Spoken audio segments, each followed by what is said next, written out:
Welcome to Manhwa Recaps, spoilers ahead, watch out, and take care. Huge shout out and special thanks to the channel members. The manhwa starts with a car driving down the road, and a kid playing on his phone. The kid's name is Gil-soo, and his parents tell him to quit playing. Gil-soo doesn't reply, and they begin to enter a tunnel. His mother tells him that he should listen to his father, and the dad looks at him in the rearview mirror then sighs. Gil-soo says he guesses his dad regrets having him as a son, as Gil-soo is heavily bullied in school. His mother says if the kids hit him in the new school then just quit. She wants him to live a comfortable life. He calls her a liar, saying she begged his father to transfer him. But he doesn't reply and keeps playing his game. He gets a game over screen, and wonders if he should off himself. It cuts to the entrance to the Six Gates High School, and he starts to walk in saying he wants to run away, and prays for an earthquake to hit. He introduces himself to everyone, saying his name is Lee Gil-soo and he is from Seoul. He wishes time would just stop and nothing bad would happen. The students begin to clap and he looks up, as they all welcome him saying it's nice to meet him, and that it's cool to have someone from the big city in their school. Gil-soo is surprised by their warm reception. Later in the day another student approaches him with his friend. Gil-soo says he knew it would happen here too, saying that he's about to be bullied again. The student puts his hand on his back, and introduces himself as Jin Do-il, saying they should go to the store and he'll show him around. Gil-soo is surprised, saying it's the first time he's gone to the store with friends. Do-il comments on his friend's eyebrows, saying they are like Rock Lee's. Gil-soo says he thinks they are charming in their own way, and he starts to wonder why the school is so friendly. He looks around as everyone seems happy, and like they are having a good time. He wonders if he can also have a peaceful time, but gets bumped into. He begins to feel nervous. The student says he's soaked. Gil-soo starts to panic and apologizes profusely saying he'll clean it. The man says he's fine, and appreciates the offer. Gil-soo is stun-locked, but says he truly can live a normal life here. The bell rings to let them out, and he says the vibes here are really different, and he was worried for no reason. He says that he is glad he moved. Do-il comes to his desk, asking if he has any plans today. Gil-soo says no, and Do-il asks if he wants to hang out with him. Later in the night, they are walking down the street. Gil-soo says he's been walking for a while, wondering where they are going. He decides to ask Do-il, who says he has somewhere to show him, and he has to come here as a newbie. Gil-soo says that seems forced, but now he thinks about it as they are going further from the city.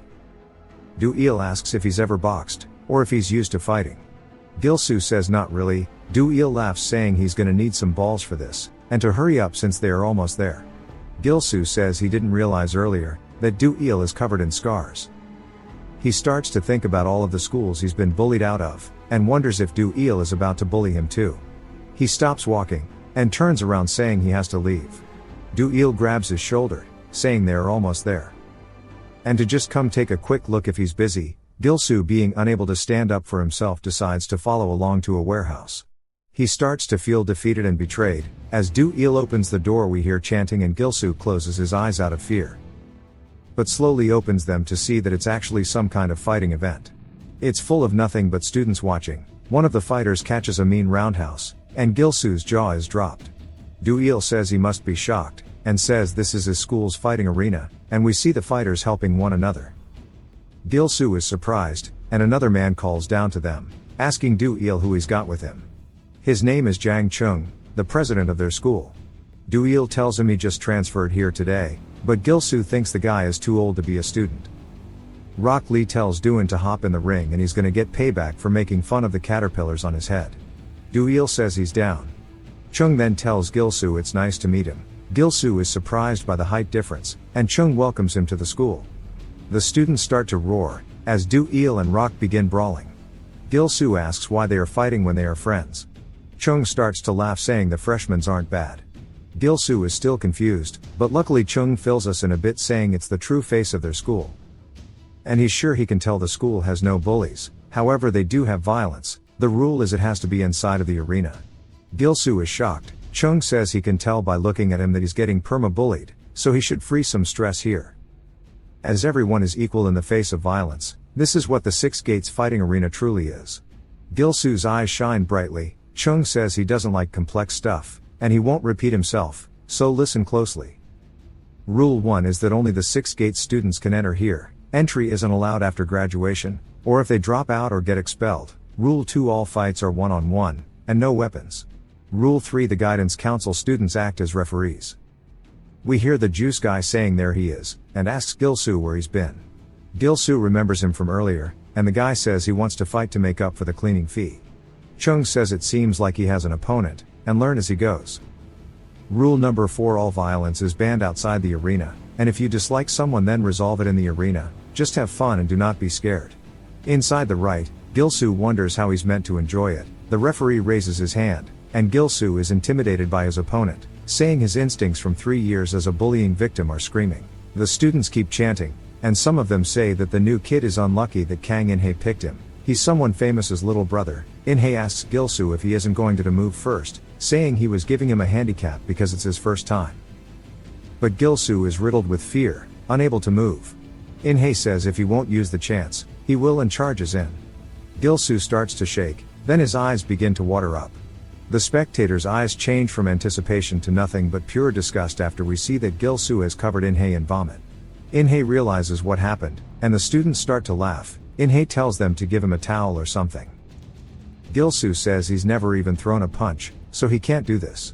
It cuts to the bathroom. Some students are talking about the fighting arena, and say it was embarrassing. Gil-soo sits in the stall listening to this, and says that he is completely screwed. He thought it was a normal school, but it is anything but. Even with Chung saying he should have fun, he can't do that. He knows it will happen today too. But since he can't be bullied he should go. It jumps again to Chung doing push-ups with 2 other students on his back. He gets to 999 then struggles, but manages to get to 1000 with them on his back. Gil-soo asks how the hell he is a high schooler. Chung asks him if he has something to say. Gil-soo says he has a question about the fighting arena. Chung asks if he has another skill besides vomiting. Gil-soo says that's not it, and he wants to say he cannot fight in the arena. The students are speechless. Chung asks why, saying he wasn't injured yesterday. Gil-soo tells him he has no confidence, he can't hit anyone, nor does he find it fun. He doesn't even understand the fighting arena. He asks if he can't. Chung puts his hand on his neck, saying that means he can just beat him up as much as he wants. Gil-soo asks what he means, but Chung ignores, saying as the school president he's announcing that Gil-soo is not protected by the arena any longer. School continues as normal, and Gil-soo wonders what will happen to him. In-hae shows up, saying that he heard about what happened, and how he won't be going to the arena. He instantly slams Gil-soo's face into his desk, saying he'll teach him what that means in this school. He said he needed a slave, and laughs saying he's his now. The other students completely ignore as Gil-soo gets kneed in the face. In-hae says that it was a good hit, and one of the other students says he's heard about how he moved due to bullying. In-hae says it makes a lot of sense with how much of a coward he is, then tells him to come to his class every time there is a break.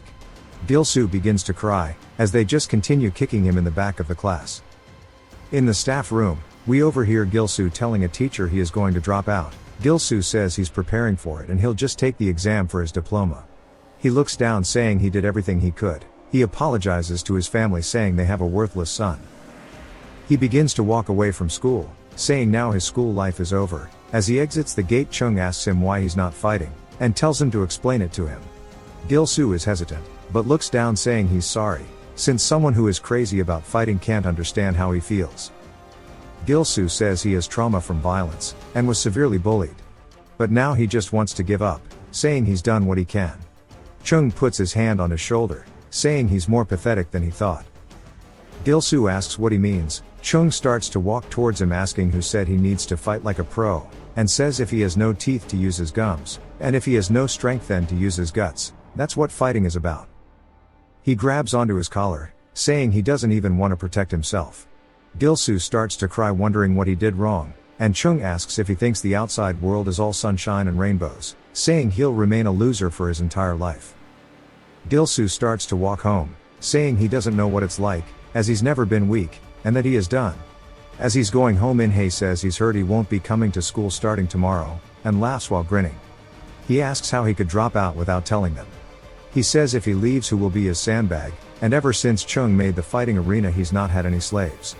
He asks him if he thinks it'll all be over if he drops out, telling him to follow along.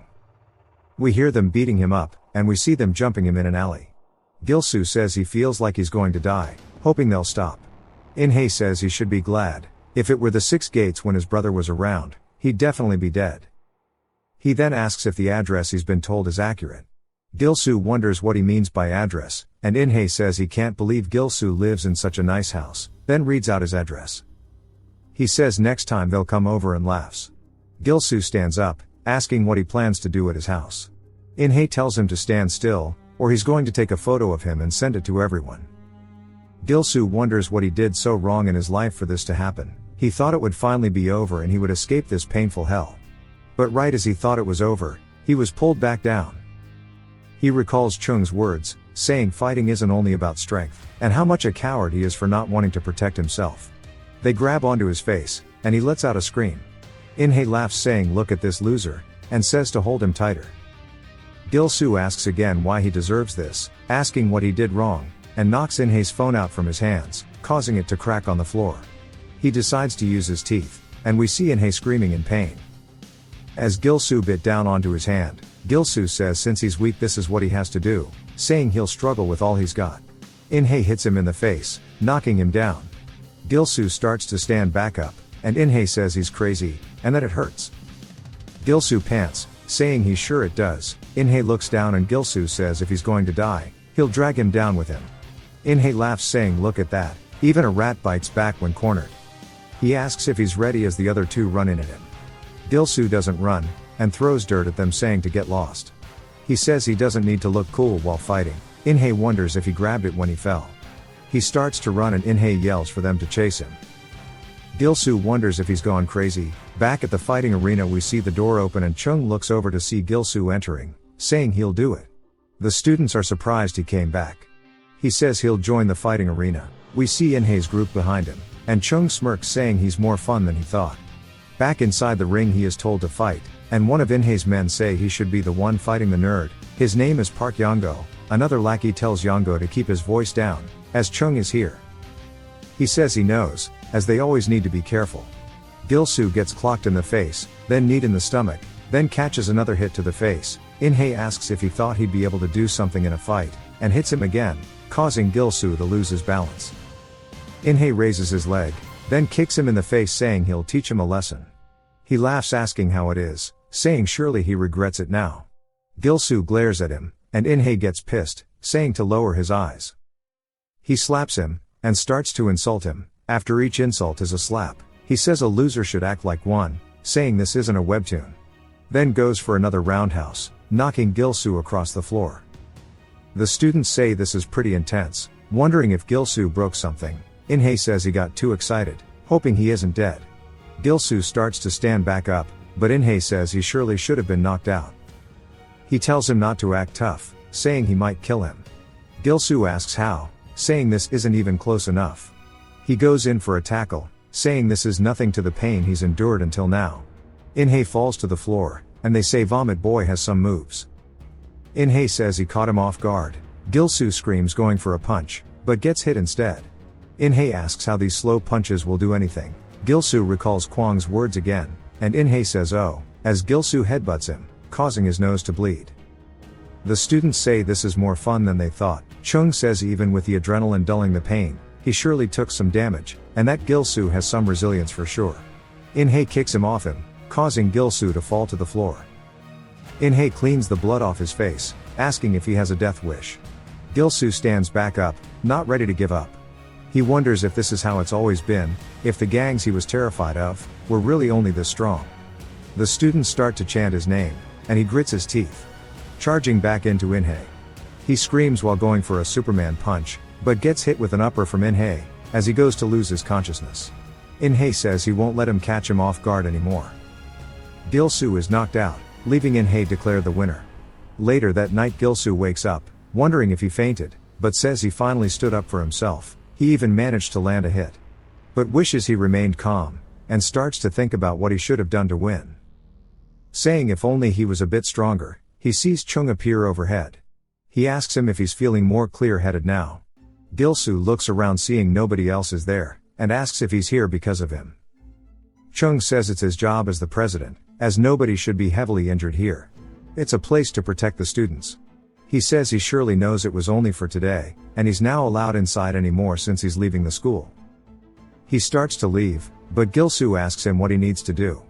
Chung asks what he means, Gil-soo says he isn't going to drop out, so please tell him what to do because he wants to become stronger. Gil-soo explains how in the start it was all because of a flying slipper, it accidentally hit him, but he didn't seem bothered.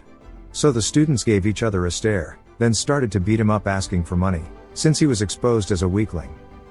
They laugh saying people like him need to be beaten, and all started kicking him. Gil-soo says this was his start as someone who couldn't protect himself. However, now is different, he really wishes to be stronger. Chung smiles, saying training the weak is also his job as president. He walks up to Gil-soo asking if he's ready, then hits him in the stomach. Gil-soo coughs up blood, and screams in pain.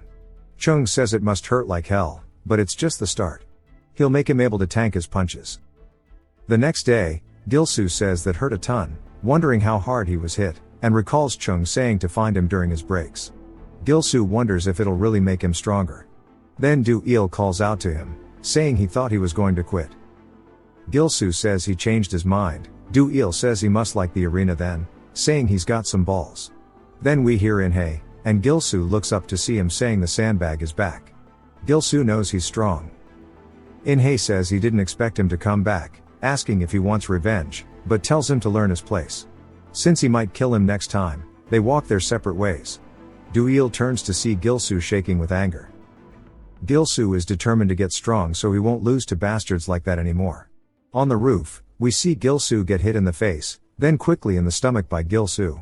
Chung tells him to keep his eyes open, telling him to follow his fist. And he isn't allowed to fight until their training is over. Gil-soo says no way, asking how the hell this is training, and closes his eyes. We learn it's been several days since training began. He gets hit with blow after he gets hit with a left hook. Then gets kicked causing him to go flying.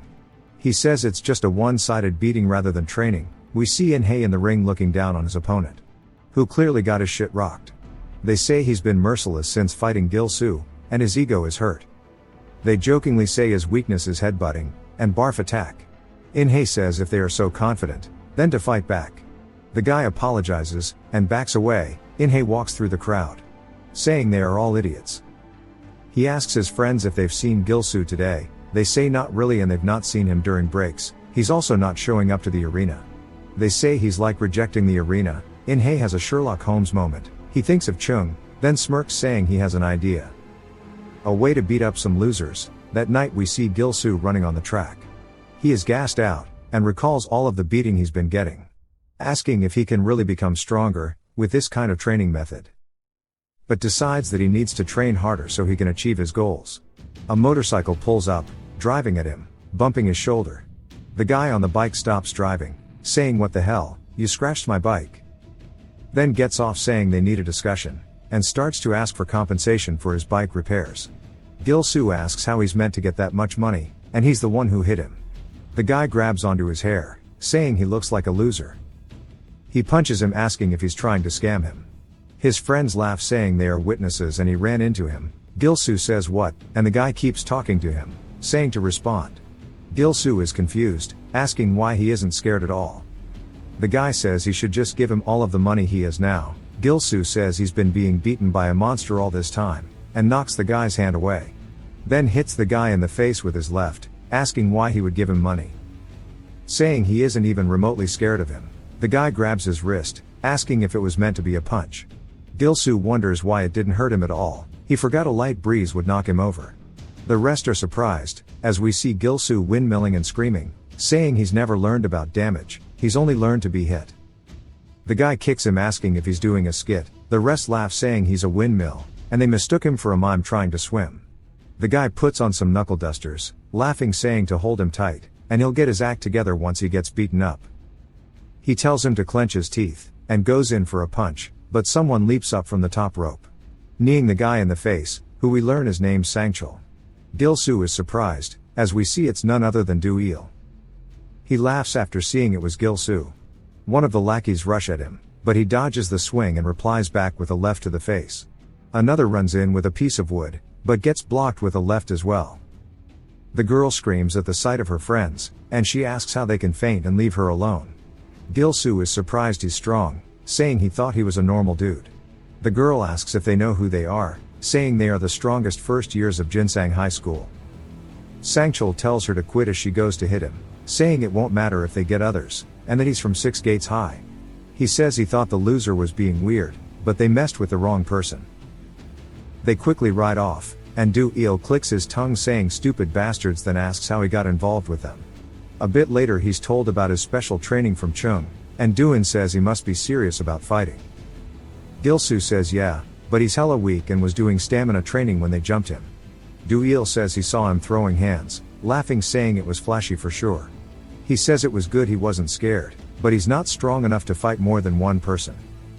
He says if it were him he'd have dodged the punch, and countered, but says he's jealous that Chung picked him. It's important for him, who rejected the arena, to adjust to it. It's a unique school, he recalls Sangchul saying he shouldn't have messed with him. He asks Do-il about why they ran after seeing he's from the 6 gates. Do-il laughs saying of course. Their school is famous. Gil-soo asks why, and Do-il says that it's got a long history of school violence. It used to be like a jungle, and got too rampant with it. Gil-soo says that it's not like that anymore though. Do-il says it's all due to Chung. He conquered this school and made the fighting arena, along with its rules. The school slowly became cleaner, as it had another method to resolve pent-up anger. But if the arena, or Chung disappears, the rules are meaningless. Who knows when it'll return back to the hell it was, and there are some people who want it to return like it was. In the arena we see a student saying he's lost, and Yango asks if that's all he's got, pointing to someone else saying to get up here. And he picked him since he hates the way he looks. Yango asks if he's declining the request to fight. In-hae's group laughs saying he's on a roll today. In-hae calls them losers, saying they need to learn their places. Yango goes in with a left, hitting the guy in the face, then follows with a right. The guy tells him to wait, but Yango goes in for the finisher with a kick, saying this is too easy. In-hae tells everyone to move, saying it's his turn. The students wonder who he is going to pick, and he picks one of the students yapping about him. Saying to get up here already, the guy asks why him, saying they don't even know each other. In-hae says he doesn't need a reason, he's just in a bad mood from seeing him. He picks him up by the collar, asking if he plans to reject it and end up like Gil-soo. Chung enters, asking him what he's doing, and looks angry. He asks him what's going on. In-hae says he made a fighting request but there was a misunderstanding, and asks him if he has a problem with that, saying he's not gone against any of the rules. Back to before, In-hae is with his boys and they are asking what his plan is. In-hae says that Gil-soo shot himself in the foot. He's the first in the entire school to say no to the fighting arena. As long as you've got arms and legs, anyone can fight in the arena. Everyone is equal in the face of violence, that's the school's rules. They may boast that, but if you look closely there are cowards who only enjoy watching the fights, they never fight themselves, as they are all losers. In-hae's boys say that's true, and they've been having a comfortable time too, but that idiot Gil-soo exposed this, so what'll happen if they challenge those who hit until now? Yango says they'll be forced to fight. To avoid being like Gil-soo, In-hae says that's exactly it, and the arena will now be their playgrounds. Back to the present, with him asking Chung what's wrong, saying he's not broken any rules. Chung tells him not to put on some false bravado. In-hae laughs, apologizing for the commotion, saying he'll choose more carefully next time. Back on the rooftop, we see Chung unleashing a flurry of blows onto Gil-soo, and finishes it with a kick. Gil-soo says he feels like he'll die, but catches his balance and blocks a hit. Saying he's not as scared as he used to be. Chung says he's getting used to his hits. Gil-soo swings back, but Chung dodges it. Gil-soo says if he wants to win he needs to land a hit. Then goes back in swinging without any real plan. Chung starts to get pissed, and smacks him saying to shut up. He tells him to stop screaming like a loser, and Gil-soo says that hurt more than usual.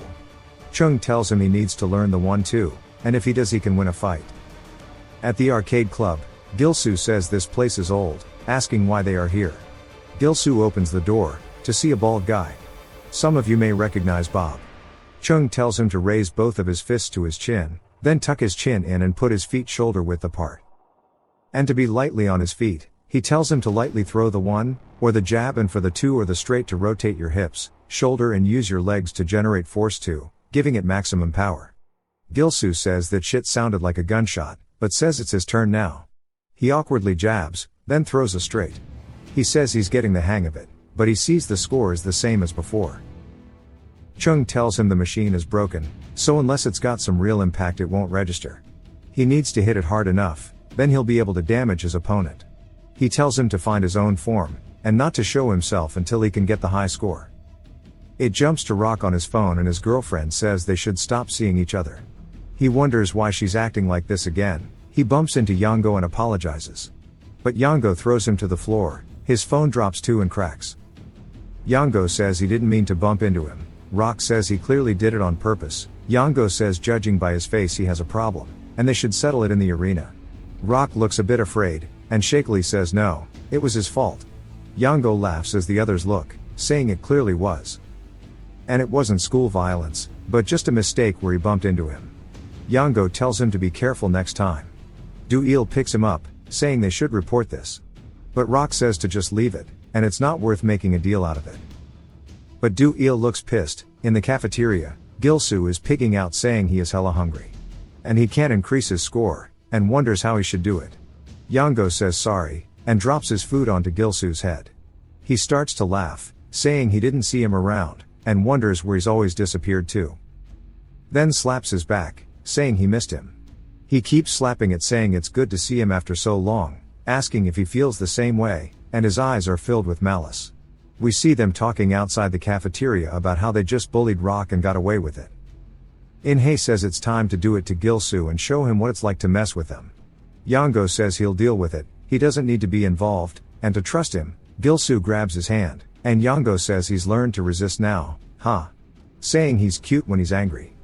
Gil-soo is pissed, but Chung has him banned from the arena until he's done training. But he says he has no choice with this. Do-il says to shut the hell up, and he's trying to eat. Then throws his food tray at Yango. Do-il says you shouldn't bother a dog when it's eating. Gil-soo is caught off guard by this. Do-il says he needs to know his place. Yango asks if he's gone crazy. Do-il says it isn't school violence, and laughs saying his hand just slipped. But says he wanted to fight, so this is good. He tells him he'll educate him in the arena tonight. We see Do-il washing his clothes, and that Gil-soo's changed into a jersey, and thanks him for helping him. Do-il says he didn't do it for him, and while it may look that way he's just wanting to educate In-hae's lackey. He's tired of seeing them act up in the arena. He says he hasn't been there for a while so he doesn't know. Gil-soo asks what's going on. Do-il says they've been choosing the weak students intentionally and assaulting them in the arena. When the students get scared, they use Gil-soo as an example. But he hasn't had the opportunity to fight them yet, so this is good, so he can protect the arena. Gil-soo asks why he wants to protect the arena. Saying if he's that strong the arena shouldn't matter to him, asking if he has a reason. He says he had a dark period like Gil-soo. It flashbacks to piss in a jar with some other stuff, and a student saying it's a freshly made piss latte for Piggy. Telling him to open his mouth, and we see a fatter Do-il. He says he was fat and shy when he was younger, and got severely bullied. The bully grabbed onto his mouth, saying to drink up, but a big hand grabs the bullies. Saying they should be nice to their friend, as someone had saved Do-il. He thanks the man saying he doesn't know who he is. The man hands him a paper, asking if he wants to do some diet boxing. Turns out the man was a director of a boxing gym. After that he tried boxing for the first time, and got obsessed with the sport. We see him progressively losing his weight, and that's how he was transformed by boxing. The bully gets sent to the floor, and the rest try to apologize saying they were wrong. As they couldn't mess with him any longer, and even those who acted like gangsters were just weaklings. Gil-soo is surprised he used to be bullied. Do-il laughs saying the rules of the arena that Chung made are a bit much, but he likes that people get to fight with the freedom of picking their opponent, and he'll body Yango so make sure to watch. That night in the arena, we see them staring at one another. Yango says he doesn't know where Do-il suddenly got his guts from. Do-il asks if he's here to fight with his words, saying to stop yapping and to start. Yango smirks, saying he seems rearing to go. Gil-soo wishes him good luck. The referee starts the fight. Yango rushes in with a jab, but Do-il blocks it. Yango is surprised. He continues with jabs, but they are all dodged easily. Yango returns with his own, hitting him though. The students are surprised by how quick Do-il is. Yango says he is faster than expected, and wonders if he's purely a boxer. Do-il starts to push forward, pushing Yango back with jabs. Yango says he may be quick, but his punches are weak as hell. He throws a punch back saying he's stronger, but the attack is blocked. Do-il goes for another jab, but Yango dodges and goes for an uppercut, but it was all a bait as Do-il hits him with his own upper, saying it was a good hit. Yango realizes he was lured in intentionally. Gil-soo is surprised, saying he's dominating the fight. Yango hasn't even landed a single blow. They ask if Do-il has always been this strong, and they say Yongo will lose his streak at this rate. Gil-soo is surprised that Yongo is undefeated. Yongo tries an overhand right, misses, a left hook, misses a right, misses. He starts to lose his rationality, saying he can't land a single blow. Do-il starts to shit-talk him, and laughs, asking if he thought these hits would land. He hits Yongo with a jab, saying the lighter ones need to land, for the heavy ones to land as well, hitting with a right. Yongo is kneeling, and Do-il says for talking so much, he's really not amounting to much. Telling him to stop bothering coming to the arena, Yongo looks over at In-hye, smirking, saying not to worry as he won't leave. Yongo says he admits he's better at boxing, but he'll fight him properly here on out. Gil-soo is surprised. Yongo raises his leg towards Do-il, taking a Muay Thai stance, saying it's time to start the actual fight. Do-il recognizes his pose, saying he is planning to use a kick. He charges in head first, saying that he can kick too, and he does so toward Yongo. He makes a pained face, wondering why Yongo's leg feels so sturdy, as his kick has been checked. Yongo goes for a swing, but Do-il creates some distance. Yongo doesn't miss a beat, charging straight toward him. He sees him going for another kick, and decides to block it with his arm, but he instantly regrets his decision as it feels as if he was hit by a pole, and he gets sent flying across the ring. He wonders why it's so strong, saying he blocked it, but the damage was too much. Yongo continues forward with another kick. Do-il puts his hands up to block it, but we see it fracture his ulna and radius. Gil-soo screams out his name as the crack could be heard around the arena. Do-il creates some more distance, and Yongo laughs at him, asking what he's doing, saying come at him like he was earlier, asking if he's scared. Do-il wonders why his kicks are so strong, saying they're on another level compared to his punches, and that if he gets hit again it's going to be dangerous. While he's lost in thought, we see him get punched in the face, and then he instantly gets hit with a Dragon Ball Z combo. Yongo laughs, saying now his punches are landing. Do-il realizes that he's too focused on his kicks, so he can't react properly. Yongo starts to insult him, saying that he was the one who told him not to mess up the fighting arena, asking who he thinks he is. He gives him a low kick, causing him to fall to the ground. Then he continues, saying that he's so weak, so what gives him the right to lecture him? Do-il can no longer stand up, and Yongo realizes that, and goes in for a soccer kick to the head, telling him goodbye. All Do-il can do is helplessly watch as the kick gets right to his face, and we hear it impact. Do-il's eyes are closed, and when he opens them, we see the referee has stopped Yongo with his shin. Shit is made of steel. He says if your opponent is no longer in a condition to fight, going further will be deemed a foul, and we learn that his name is Gyunhang. Yongo laughs, saying that they were just getting started, now they're stopping, but that was fun for the first time in a while. He looks over at Gil-soo, saying maybe that's why some kids he hasn't seen in a while are here, and as soon as Gil-soo makes eye contact with him, he begins to laugh at him, saying that the arena will become even more fun in the future, so to come often. It jumps to sometime later as Gil-soo is helping Do-il walk, and he asks if it hurts a lot. Do-il says more than the pain, he's just mad that he lost, and now he's boosted their ego for no reason. Gil-soo says he was definitely winning in the beginning, but as soon as the kicks came out, it all changed. Do-il says that his kicks were much stronger than he expected, but there was something strange about that last kick, and he can't quite put his finger on it. They finally get to where they're going, and he thanks Gil-soo for supporting him, saying he must be tired, asking him if he wants some water before they go. Gil-soo says no, as he has somewhere to be. Do-il asks if he really has somewhere to go at this hour, and Gil-soo says yeah, while waving bye. Do-il is curious as he sees him running, wondering where he's going in such a rush. Back shots would sound like World War II. It jumps back to the classroom as we see the ugliest pair of shoes in the known universe, and we hear In-hye asking why they're bringing this. One of the men says that his gang wanted to show their appreciation to him. In-hye says that he cares more about talent than appreciation. They say if that's the case, there won't be a problem, and he tells them to do their best from now on. Yongo then enters the room, saying he doesn't think Gil-soo is going to come to school today. In-hye stands up, asking what he's talking about, and Yongo says it's probably time to beat him up now. But In-hye puts his hand on his shoulder, saying the situation has changed, thanks to him. Yongo is confused as they continue walking. In-hye explains that by beating Do-il, they proved their strength. Those who thought they were weaker than him are now super scared, and now if they touch Gil-soo, it'll only ruin their reputation. One of the men asks what their plan is now, asking if they should spread flyers around to join their group. In-hae says no since they beat the first years as planned, and it's time to move to the next step as we see some men smoking outside. We're introduced to Sun Shokwu, and they ask who they are. In-hae bows, saying that they came because they wanted to meet them all. Shokwu laughs, saying he has nothing to say to a first year, asking where they think this is, calling them small fry. In-hae says that they must seem like that in his eyes since they are members of the legendary generation that belonged to his brother. Shokwu realizes who his brother is, and In-hae says that now that they've been pushed aside by Chung, they're hiding away like senior citizens. Shokwu grabs onto him by the throat, asking him what he is saying, calling him arrogant. In-hae says that he's only saying it because he's disappointed. It's felt like they've been fighting alone, but now that's not the case, the situation has changed. Shokwu wonders what he's talking about, and then it jumps to Gyunhang's voice saying that they need to take measures in the fighting arena. As we see him talking to Chung, Gyunhang says watching them abuse the rules will shake the entire foundation, and they can't just watch their immature actions anymore. He brings up In-hae's older brother, who is named Hani. Chung says even if they've abused them, the rules are rules, and Gyunhang asks if he really just plans to watch. Chung says even if he intervenes and resolves the situation, the arena won't be the same as before, and Gyunhang thinks about it, realizing he's right.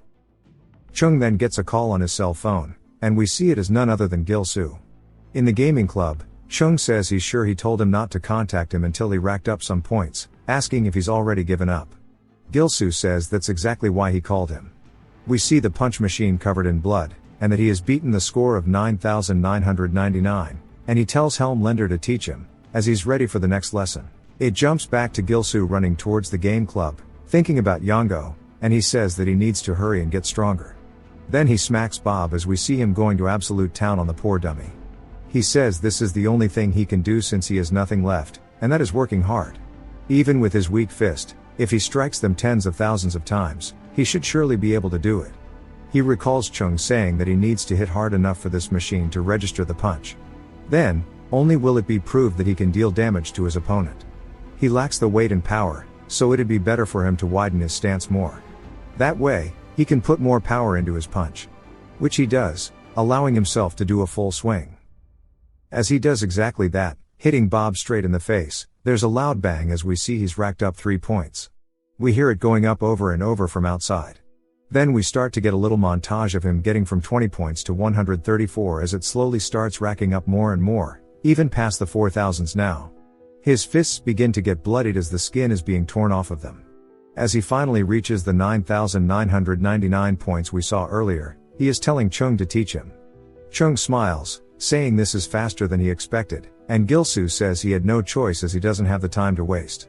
Chung says that's good, and they can move on to the next thing, but it'll be much harder, so he needs to prepare himself.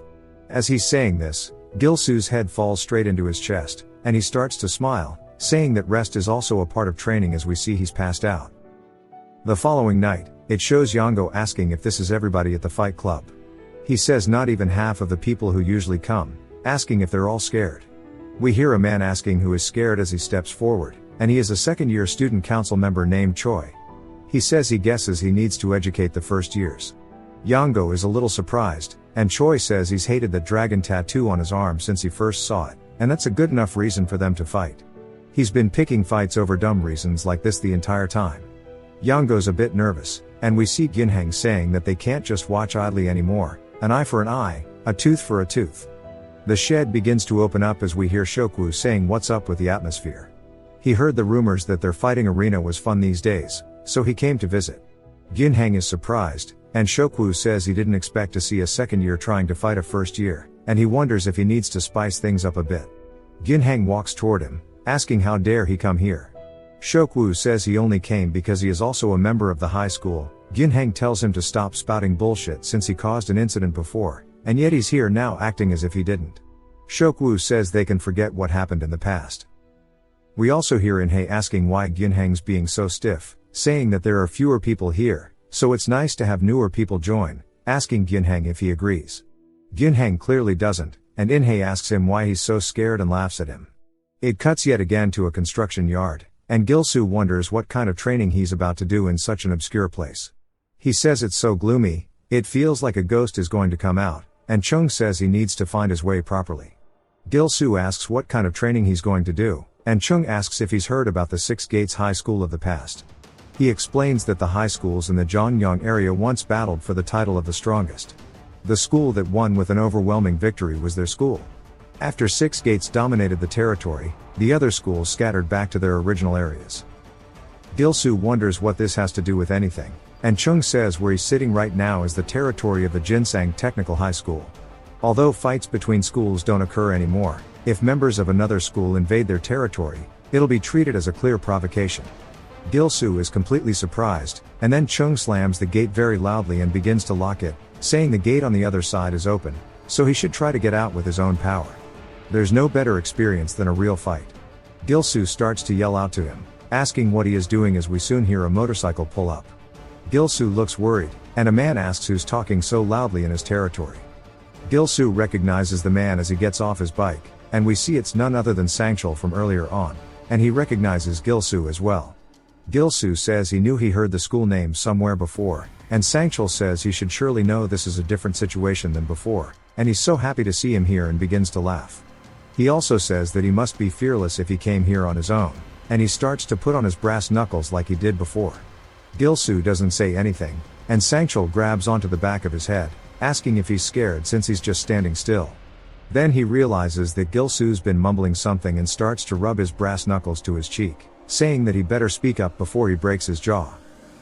We start to hear what Gil-soo's mumbling, and he says, "Raise my fist to my chin, tucking it while standing with my legs shoulder width apart and keeping my steps light." Then he throws out a jab, hitting Sangchul straight in the face. Then he takes a step forward while still recalling the steps on how to throw a proper punch. Sangchul can only watch as it comes straight in, smacking him way harder than we've ever seen Gil-soo hit anybody else. All of Sangchul's friends are surprised as we see him spitting out blood, and Gil-soo begins to smile, saying that it works now. Our boy is finally gaining confidence. We hear a man saying that he's lost as he is begging Shokwu to let him go. Shokwu says if he knew the fighting arena was this fun, he would have come earlier, and he didn't notice that the student council bastards were this weak. That is Choi. My brain is damaged. We hear Gyunhang telling him not to go overboard while stepping into the ring. He says that he should fight someone on his own level before he starts bragging.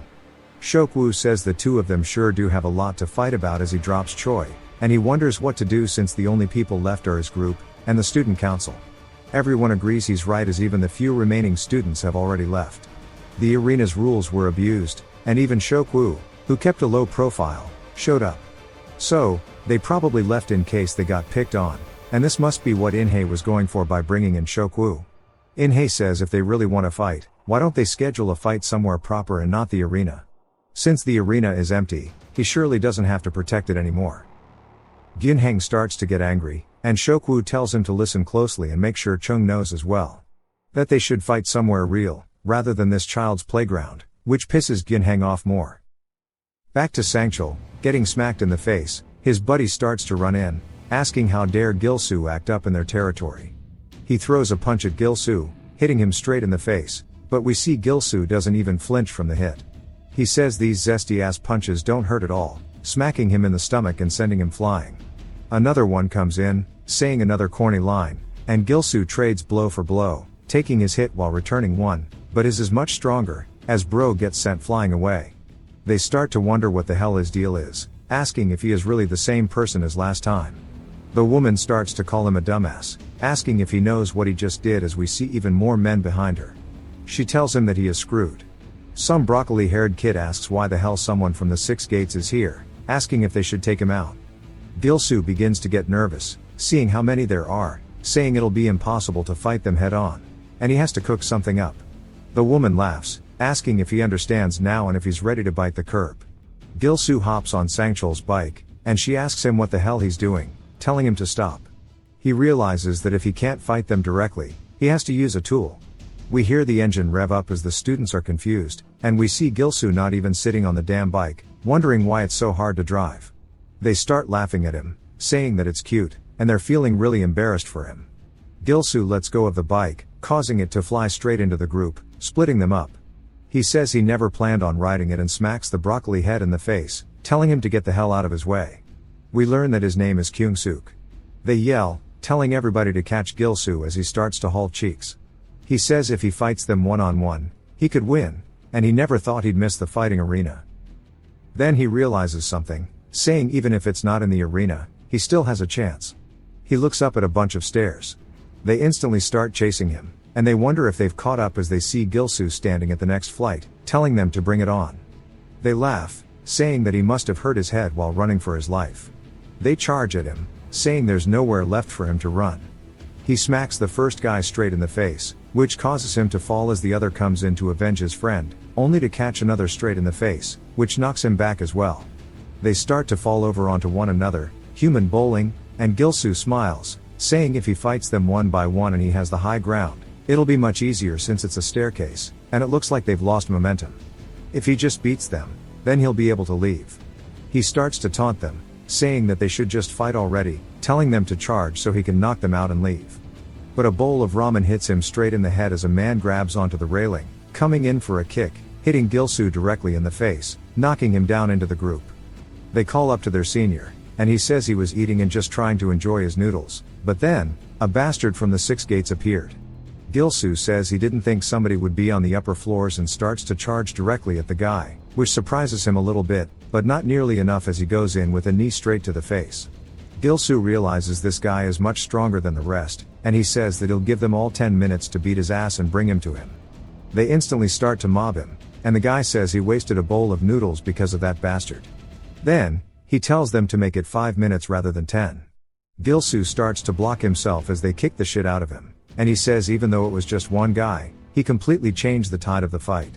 Gilsoo starts to actually stand back up as we see him shaking, and he says that fighting these guys won't get him anywhere. The guy from earlier hears a man screaming, and he sighs, saying that these first years aren't trustworthy at all, and it takes all of them to barely deal with a loser like that as we see Gilsoo barreling down the stairs. The guy is completely caught off guard, and Gilsoo says that he doesn't even need 5 minutes, grabbing onto the guy's head and headbutting him. The guy screams as Gilsoo rolls down the stairs, and the other students ask him if he's alright. He points at Gilsoo, telling his men to take care of him now. If they can't catch him, they're all screwed. Gilsoo begins to laugh while running away, saying that he finally made it out, and he just has to make it to the rear entrance now. Then he says he found it as we see the rear gate is open like Chung said. He then hears a motorcycle as he turns, and he is completely surprised, wondering what the hell is going on as we see a green-haired man dragging Sangchul with a bike. He says that he can't believe that his boys are losing to a loser like him. Then he says that he's actually kind of cute and begins to lick his lips, saying that he likes cute things, and he is the school's boss. His name is Hwang Hyukjin. Low-key, a freak, Gilsoo wonders what kind of crazy bastard this is to be dragging somebody on a motorcycle. Then, we hear Hyukjin saying it looks like the rest are finally here, as Gilsoo turns to see the guys from earlier, and Hyukjin says it looks like they lost to him. We see Sangchul on the verge of losing consciousness, and Hyukjin tells them that they'll end up just like he is. They plead, telling him to give them a second chance, but he barks at them, telling them not to touch his prey, which surprises them. Gilsoo says this guy must surely be the boss here. He says that he's shorter than he is, and he's less muscular than Chung, so he might be able to take him. He decides to charge in, so he doesn't waste time. And since Chung says that the 1-2 combo works on any opponent, he starts off with a jab. Hyukjin ducks underneath, instantly going into a grappler stance, and once more calls him cute for coming at him first, then goes for a swift double leg takedown. Gilsoo realizes that he's made a mistake, as instead of a takedown, he's just straight slammed into the floor with a very heavy impact. We see him about to pass out, and Hyukjin picks him up, saying that he can't have that, and he needs to play with him more. He then instantly goes in for a suplex, causing Gilsoo to once more hit his head, spitting out blood, and he starts to think that he's going to die. The guys from earlier start laughing, saying that serves Gilsoo right, but the purple-haired guy tells them to shut their mouths since after he's done, it'll be their turn. We see Hyukjin holding up Gilsoo by his throat, asking if he's fainted yet, telling him to struggle a lot more. He then instantly gets kicked in the face, and Gilsoo asks why a midget like him is calling others cute, saying he's the cute one. Hyukjin instantly starts to get pissed, asking him why he's calling him cute. This dialogue is weird. The guy from earlier says that Gilsoo might actually die here, and that Hyukjin was bullied when he was younger for being short, so in front of him, no matter what, you can't say the word cute. Hyukjin sets Gilsoo down, and Gilsoo wonders what's going on. Gilsoo rears his fist back, ready for a punch, but instead, Hyukjin latches onto him, telling him to fall quickly, as he's about to be welcomed to his hell as he gets put into a triangle choke. Gilsoo realizes that he can't move, nor can he breathe, and Hyukjin starts thanking him for becoming a tasty meal. The guy from earlier says that it started. It is called the triangle choke from hell. Anyone caught in that technique can't use their arms or legs and will be helplessly beaten. He smacks the hell out of Gilsoo's head, and Hyukjin starts telling him to say that he's cute once more. Gilsoo says this is on a different level compared to any fights he's been in before, and he really thinks he might die here. Everybody is surprised as Gilsoo starts to lift up Hyukjin into the air. Gilsoo says he refuses to fall here. Hyukjin starts to spin, saying that he seriously is fun, and goes to put him in another chokehold, saying that he likes him a lot, and from now on, he's his. Gilsoo starts to gasp for air, while Hyukjin says the record at his school is 7 seconds, and he wonders how long Gilsoo will last. Gilsoo says that he's about to black out, and he has to hold on, and he never wants to lose to assholes like this again. His legs go limp, and Hyukjin laughs, saying now he's back to being cute, and starts dragging him away, saying that he's going to take him and play some more.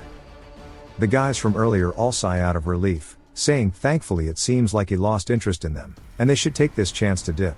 As Gilsoo is being dragged away by Hyukjin, we see him open his eyes, and he explains that it's called the fainting game. Before he transferred, it was a game that his bullies often played. They would bet on how long he could last, finding entertainment in his pain. In that situation, the only way for him to survive was by using his pinky to protect his carotid artery. That was the survival method of the week. As he grabs onto a rock, Hyukjin hears it and turns. But it's too late, as Gilsoo is already close. The rock begins to get closer as it smacks straight into his face, shattering, causing him to spit out blood. Gilsoo takes the chance to run away, thinking that it's over, saying that now he just has to get through the gate. But Hyukjin doesn't allow him the chance, and he asks him where he thinks he's going. Gilsoo turns, only to see him charging directly at him. Gilsoo says that's crazy, he got hit with a rock and is still moving. And that he's so close to the exit, he can't fail here. Chung finally steps in, telling them this is enough, instantly intimidating Hyukjin. We see that he looks slightly angry. Chung warns Hyukjin that his next attack will be an attack against the entire 6 gates. Gilsoo looks down, realizing that he's already left the school grounds. Hyukjin starts bouncing on his feet, saying that he thought something was off with Gilsoo, but he didn't expect Chung to be here, and how fortunate that he even wanted to fight him. He charges him, saying the 6 gates era is over and it's time for the era of the ginseng. Chung doesn't even reply with words, rather all we see is his fist coming in, and it leaves an impact that sounds like a gunshot. Gilsoo is completely surprised, and Chung says as expected, the kids at Ginseng Technical haven't progressed at all. They only act right once they are knocked out. As we see, Hyukjin has been sent flying and is now missing some of his teeth. Chung looks down at Gilsoo, saying that he's past stage 2. Now the only thing that's left is the last step. He should come to the roof tomorrow. Gilsoo looks at him full of confidence. The next morning at school, he's not actually on the rooftop. As Gilsoo is telling somebody to come to the arena after school, and then he wasn't able to receive the last part of his training from Chung. We get a flashback to Yongo picking on Do-il, asking if his arm is really broken, or if he's just faking because he's scared to fight him again. He starts poking him, asking him to say something, saying he was boasting so much in the cafeteria, and he pushes him down, saying it looks like he finally knows his place. He starts to put his foot on the cast and laughs, asking if it really was broken, saying he only stepped on it by accident. Do-il asks him if he's really trying to break the school rules, and Yongo picks him up, laughing, asking what he means by rules, saying nobody even goes to the arena anymore, so there's no point in following the rules. Gilsoo instantly appears, running straight in, blocking Yongo's punch, which surprises him. And now we are caught up, as this is why Gilsoo was telling him to come to the arena because he thinks there's no more time to train, and it's time to prove himself. Bro is getting ahead of himself. Yongo laughs, saying look at who it is, calling him Vomit Boy. He grabs onto his bandaged arm, asking if he's been training alone, saying he must be trying to learn how to guard. Gilsoo instantly pulls his hand away from him, which surprises Yongo, and he tells him to reply to his match, asking him to fight once more. Yongo laughs, saying he didn't know where his sudden burst of bravery is coming from, but that does sound fun, and it seems like he'd rather just get his ass beat in the arena. He walks away, saying that it does seem pretty exciting, and that he'll see him later, and he'll show him what the arena has been like these last few days, telling him to look forward to it while laughing. On the rooftop, Chung is waiting, wondering why he got stood up.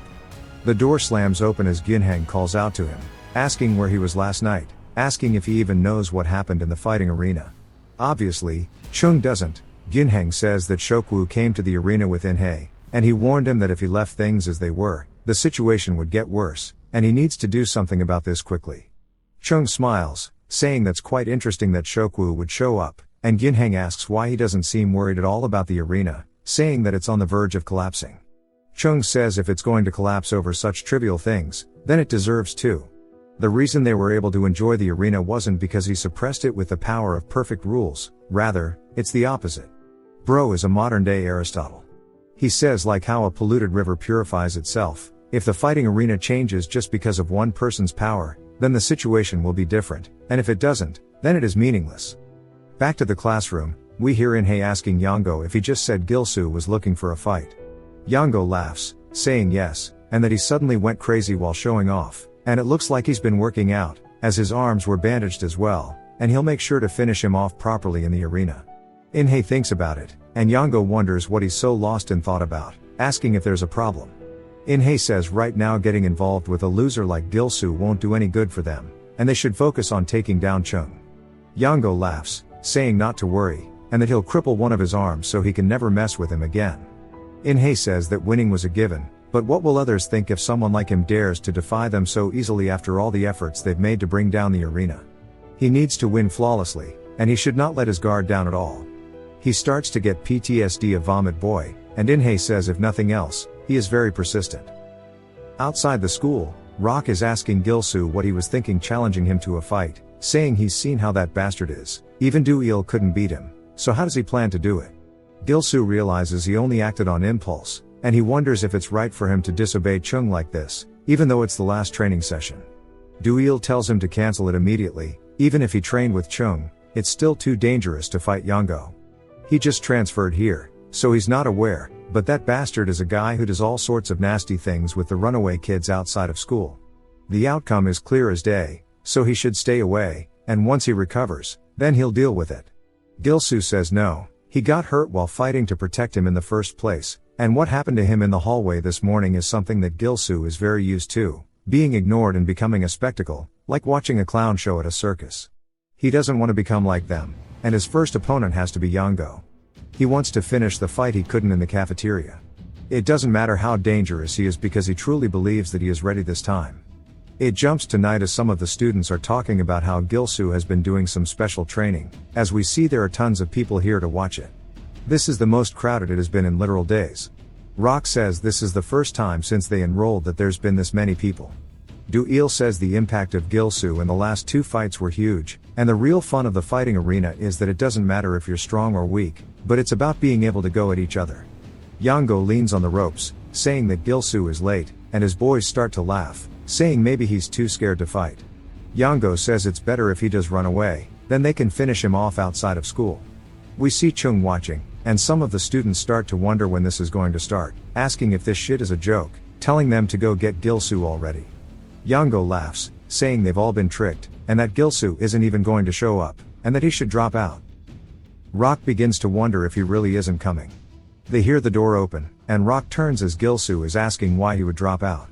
Everybody is surprised, as we see Bro has shaved his head off, and he says that he just now feels like it's finally worth coming to school. Yango starts to hold back his laughter, then lets it out, as his eyes start to water, and he asks him if he really thinks cutting his hair is going to change anything.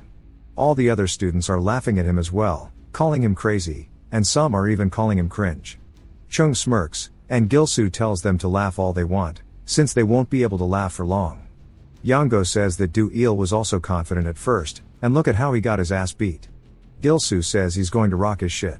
Ginheng raises his hand, telling them to get ready as they start to have an intense WWE stare down.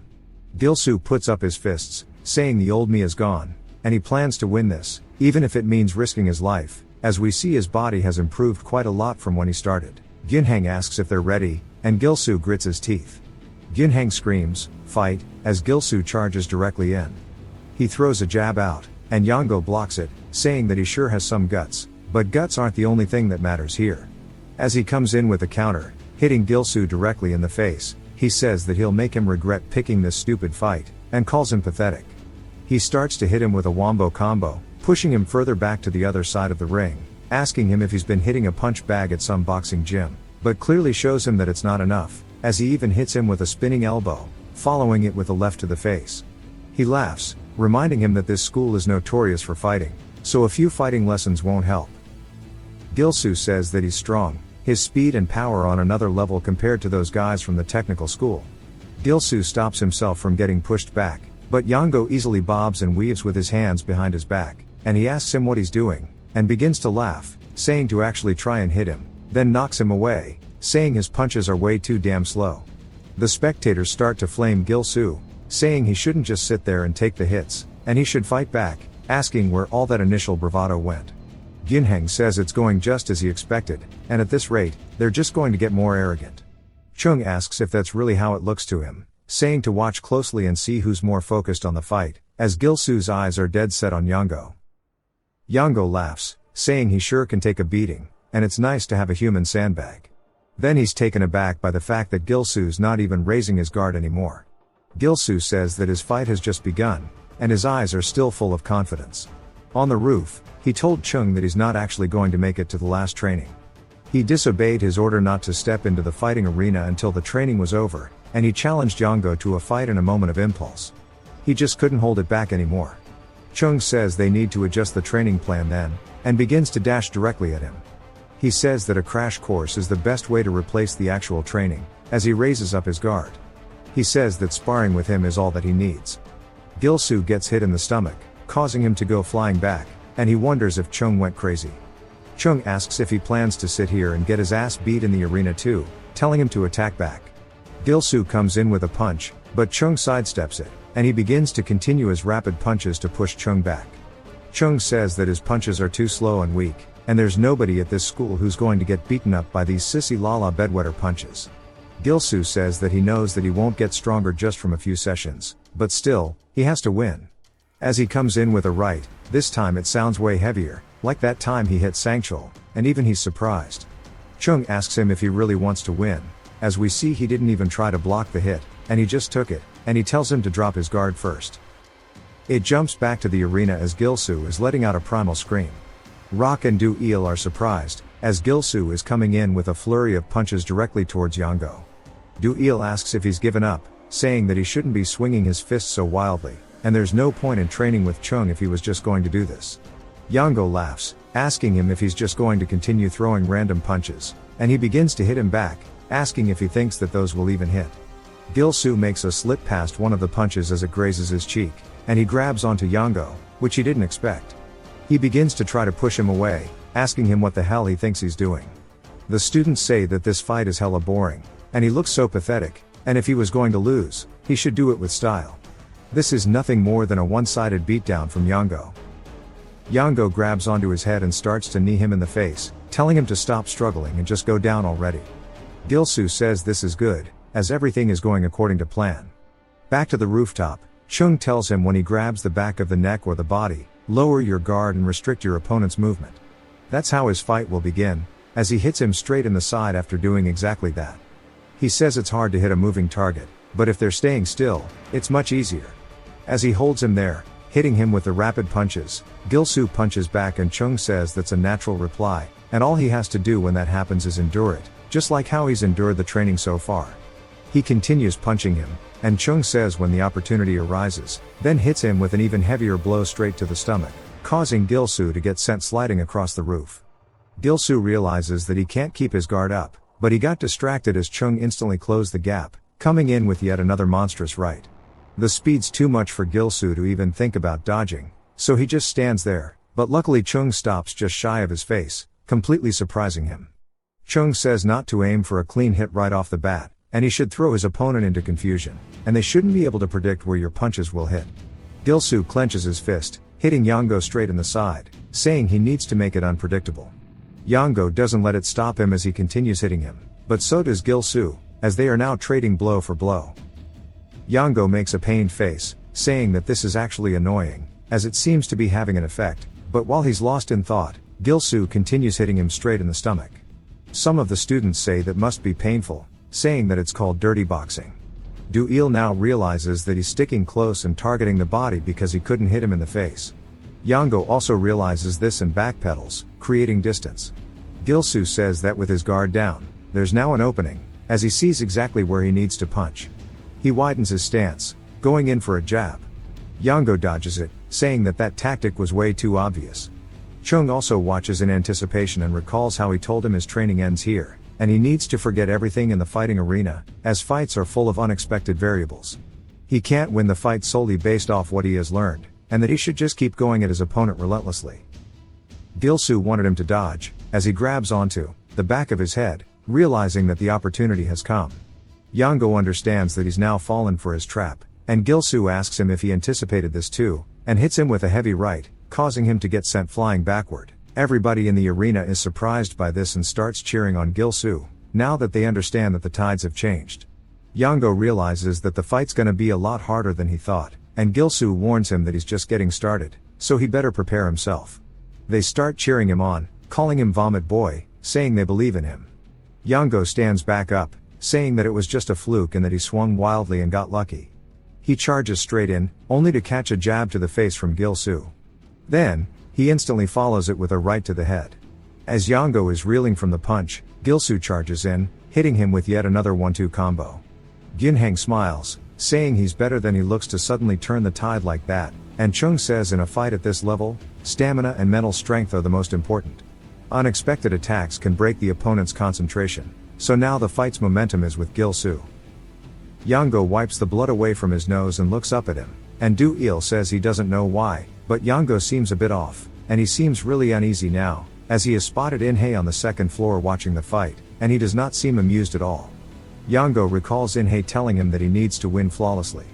Yango says that this shit is embarrassing, and he begins to raise his leg into his Muay Thai stance, saying that he's done with this pathetic struggle. Gilsoo recalls this from Do-il's fight and realizes there's no time to hesitate, as he has to finish it quickly while he still has the momentum. But it was bad timing, as Yango comes in with a kick, hitting him straight in the face, sending him flying. He grits his teeth to stop himself from passing out, and he wonders what the hell is with this kick. Yango comes in with a second, hitting him in the stomach this time. Every single impact sounds as if he's being hit by metal. He continues beating him, kicking him up against the ropes, saying that a loser should know his place and stay down, calling him a worthless piece of trash. Gilsoo says each and every blow feels like he's being hit by a cannonball, and there's no opening to counterattack. He wonders what to do and recalls his talk with Do-il when he said that it doesn't matter how dangerous Yango is because he's ready. Do-il says that he just needs to be careful, as Yango seems to be hiding something. His kicks are far from ordinary, and if he tries to kick him, he needs to be prepared. Gilsoo says now he understands why Do-il was so wary, it felt like he was getting hit by an iron rod instead of a leg. Yango raises his leg up again, saying he loves that scared look because it suits Gilsoo perfectly, and now he needs to beg for his life like the dog he is. Gilsoo tries to avoid the kick, but he's too slow as he gets hit straight in the face and then juggled like it's a combo straight out of Street Fighter. Yango is loving every minute of it, and Gilsoo says that seeing him enjoy his pain so much reminds him of those bastards that he can't forget, those who tormented him every single chance they were given, those who took pleasure in his suffering. There's nothing different about them from Yango, they are all bastards. He then sticks his ass out, and he says he can't afford to go down like this. Yango kicks him straight in the cheeks and is completely surprised. Do-il asks what the hell he's doing. Gilsoo says Yango can hit him all he wants since he knows where it hurts the least. Yango asks if he's joking around, calling him ridiculous, asking if he thinks this is going to stop him. He goes in for another kick, only to hit his ass once more. This continues over and over and over because with each strike, he's just getting hit on his butt. All the spectators start to laugh, saying he always has an interesting way of fighting, wondering what that move is called. Do-il also begins to laugh, saying that Gilsoo's pretty smart, and it may look silly, but the ass is one of the most padded parts of the body, especially when he's so caked up, and maybe this is the best defense Gilsoo can muster right now. Now, Yango is starting to get gassed out and says if Gilsoo's gonna try that, then he should try defending this with his head. He goes in for a kick, and Gilsoo ducks under it. He says the kick was slow enough for him to see it clearly, which is good. Do-il says it has slowed down a lot, and there was something strange when he fought him too. His kicks were strong, but he seemed oddly reluctant to use them, and he guesses that the more powerful the kick is, the higher the risk. Every second the fight continues, Yango is getting more tired, enough so that Gilsoo no longer needs to use his ass guard no jutsu, and he's just bobbing and weaving from the kicks. He narrowly avoids one and can see something. But his carelessness gets him hit straight in the head by a spinning back fist as Yango capitalizes on his carelessness. Yango says he surely didn't see this coming and laughs at him, saying that he sure was persistent, but now it's all over, as he goes in for a soccer kick straight to his head.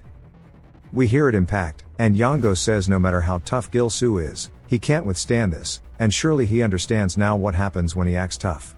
But Gil-soo calls out to him in a calm tone, which surprises him, saying that his kick has become so slow and weak, as we see he's caught onto it. Yango begins to fall as Gil-soo has pushed him straight to the ground. Yango begins to sweat nervously, realizing this is bad, and Gil-soo says there is definitely something strange about that feeling of being hit by metal, as well as what he noticed when his kicks got slower. Specifically, during one of the kicks, he also spotted something shiny. He grabs onto Yango's pants, and Yango begins to internally scream, "No!" Gil-soo pulls and rips his pants off, saying that he's got him now, revealing a metal shin guard. Gil-soo says that now he understands why Yango got tired so quickly, as he was wearing something heavy on his legs. The spectators start to flame Yango, calling him a cheater, saying that he was just pretending to be strong while wearing a metal shin guard. Gyunhang says that Yango's kicks did seem off and asks Chung what they should do about this. Chung laughs, saying that they should just wait, as it's going to end soon anyway. As Gil-soo is going to finish the job, he starts to smack the hell out of Yango's face while sitting atop him. Yango is dumbfounded, asking how Gil-soo's not exhausted.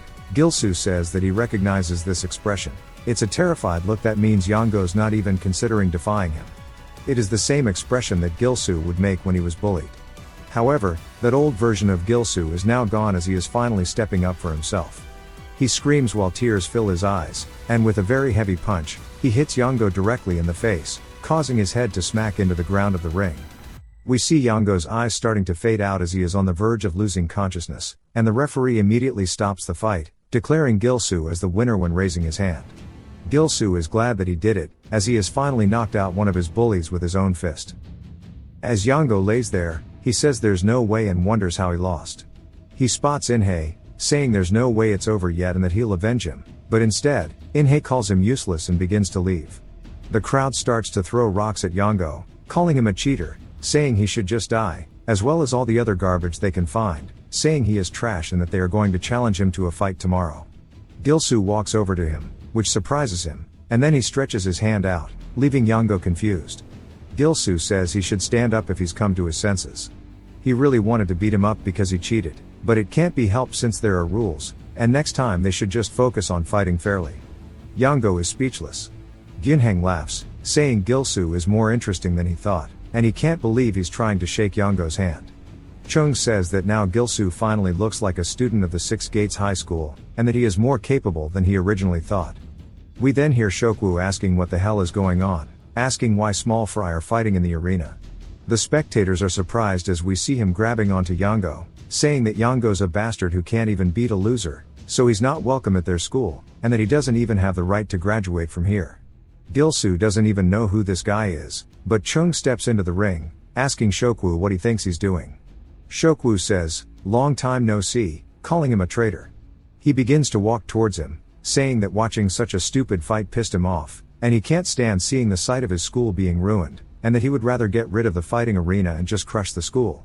Chung laughs, saying he thought Shokwu gave up since he has been so quiet, but this is quite interesting, and that Shokwu is more than welcome to fight. He is more than ready to beat his ass right now to show him what the arena is truly like. They begin to square up with each other. Bro has a dad bod for real. The students say they can't believe they get to see this before they graduate, and today's lineup is crazy. Gil-soo asks Do-il who Shokwu is. Do-il is surprised Gil-soo doesn't know him, but remembers that he is also just a transfer student, and before the fighting arena was made, Chung and Shokwu used to compete for the title of the strongest within the school. Gil-soo is surprised that Shokwu is on par with Chung, and Shokwu slams his foot onto the ground and begins to stretch, asking how long it's been since they fought like this. Chung is disgusted to hear Shokwu bring up the past, asking if he's already looking forward to being beaten again. Shokwu calls him arrogant and charges directly in, saying that Chung went through all that trouble to get to the top, just to make something like this. The sound of them colliding scares a lot of the students, causing them to run away, and they wonder what the hell is with this power, saying that the ring is going to fall apart. We see that Chung has evaded the attack, asking Shokwu where he is aiming. Shokwu begins to grin, going for an overhead left that Chung dodges, instantly following in with a kick, but of course, it gets dodged as well. This continues a couple more times, as Shokwu still cannot land a single blow on Chung. Gilsoo wonders how Shokwu can move so quickly with such a gut, and Do-il says that Chung is also incredible for dodging that. Gilsoo asks what will happen if Chung loses, and Do-il thinks about it for a second, then says that the arena will be no more, and the school will return to how it was in the past because Shokwu is one of Hani's subordinates. Gilsoo wonders who Hani is. Back to the fight, Shokwu begins to get pissed, saying that Chung is just running around like a rat, and that he'd better forget his past victory, as we see Shokwu getting down into a charging stance. He instantly does just that, charging straight in, saying that he's a completely different person now. He goes for a palm strike, which Chung narrowly avoids, but it still grazes his cheek, cutting it open. Shokwu begins to laugh, saying that he has finally touched him. His onslaught of attacks continues, pushing Chung further back into the ring. He says that Chung's acting cool, but he's clearly lost his skills, as we see him getting injured all over his body. Shokwu says that if he knew Chung was this weak, he would have bodied him earlier, as one of the hits sends Chung flying. Gilsoo says this is nuts, asking how Chung is meant to win against this. Do-il says from what he's heard, Shokwu has always been more powerful than Chung, but Chung was ahead of him in technique. And looking at them now, Shokwu is overpowering him, so maybe he underwent some special training. Shokwu starts to think about how his body is entirely different, and that he was given something that is truly pushing his body to its limits. He raises his leg for an axe kick, saying that now Chung doesn't surpass him in anything, telling him to die. Chung glares at him, then we hear the kick impact. The students are surprised as we see Chung hit Shokwu directly in the face, asking what Shokwu thinks has changed. This punch is powerful enough to send Shokwu's large body flying, and it also sounds like a gunshot. Shokwu catches himself on the ropes, and Chung says this shit is just a waste of his time, and he is ready to end this now, as he is directly in his face. He begins to treat Shokwu like an absolute punching bag. Each and every blow lands directly in Shokwu's stomach, and Shokwu begins to spit out blood, wondering what the hell is with this power, suggesting that Chung was maybe holding back this entire time. Chung rears his fist back for his iconic monstrous right, landing it directly in Shokwu's gamer gut, even snapping the rope behind him from the ring. Rather than stopping at the ropes, Shokwu gets sent flying through the crowd. I thought this was a high school fight. Where's this Dragon Ball Z power spike from? The crowd starts to go absolutely wild, and Gilsoo says that Chung's strength is absolutely nuts, and this is a true fight between the strongest of 6 gates. Chung turns around, looking pissed, as he spots Yongo walking away. He asks Yongo where he thinks he's going, saying that he should be punished if he cheated. Yongo sweats nervously and begins to shake as Chung tells him to come here and kneel, and he'll show him what happens when you break the rules in the arena. We hear the sound of metal banging on the ground as Chung drags a metal pipe along the middle of the arena. Yongo begins to wonder if he's about to get beaten with that, thinking that if Chung puts his strength into it, he might actually die right here. Yongo puts his hands together and begs, saying that he's sorry and didn't do it on purpose. Chung tells him to lay down. Yongo realizes that he's screwed, so he grabs onto Chung's leg, begging him, saying that he's been bullied ever since he was a kid, and to survive, he had no choice but to wear the shin guards, and that he is a victim as well. He begins to cry, saying that he won't do it anymore and begging him to forgive him just this one time. Chung kneels in close, telling Yongo to lay down and prepare himself. Yongo's tears begin to hit the mat, and he says that he is actually screwed. He gets into the position that Chung asked him to, and Chung warns him to grit his teeth if he doesn't want to pass out. Yongo closes his eyes, bracing himself for the impact. Chung swings down with all his force as Yongo sits there, shaking in absolute fear. We see Chung lightly tap his ass, but Yongo still pisses his pants. Never mind, Chung stopped just shy of hitting him, but Yongo is still shaking. The crowd begins to laugh at him, saying that it's disgusting and that he has immortalized himself in a way he did not expect today. Chung asks Yongo if he's not ashamed to do that in the arena, saying that he should be warned as next time, he'll show him no mercy. Chung drops the metal pipe onto the ground, and Yongo begins to cry as everyone continues to laugh. Inhei looks pissed. Chung slams his foot onto the ground, telling everyone to listen carefully, getting their attention. He says by now they should know what the arena is like. It's simple, fight under the same conditions and accept the results fair and square. Only the strong ones will win. However, if they dare bring a fight from the arena outside, or if someone plans to break the rules, as long as he is here, he will never let them go unpunished. So don't worry and enjoy themselves, since the arena is a place where even a coward who is afraid of fighting can become someone respected in the community by defeating their enemies. The crowd starts to go crazy with his speech and begins chanting his name, and he says that's all he has to say as the president of the school. It jumps to a sandbag flying in the air as Chung is going to town on the roof, training. Gil-soo approaches him, saying he's still training intensely even after fighting like that yesterday. Chung asks what he's here for, and apologizes, saying that he has nothing to teach him, and if he's here to learn, then he has to leave. Gil-soo says that's not why he's here and that he's only here to thank him. Chung says there's no need for that and that he's just doing what he has to do. Gil-soo says he doesn't have to be so cold about this and that there's something he's curious about, asking why Chung went so far to help him. He's heard that he's the first student Chung has ever trained, and he even said those words when Gil-soo wanted to drop out. Chung says there's something he wants to show someone. Since Gil-soo followed him better than he expected, he has a lot to tell him and pats him on the shoulder. Gil-soo is genuinely surprised and then bows, thanking him so much for his help.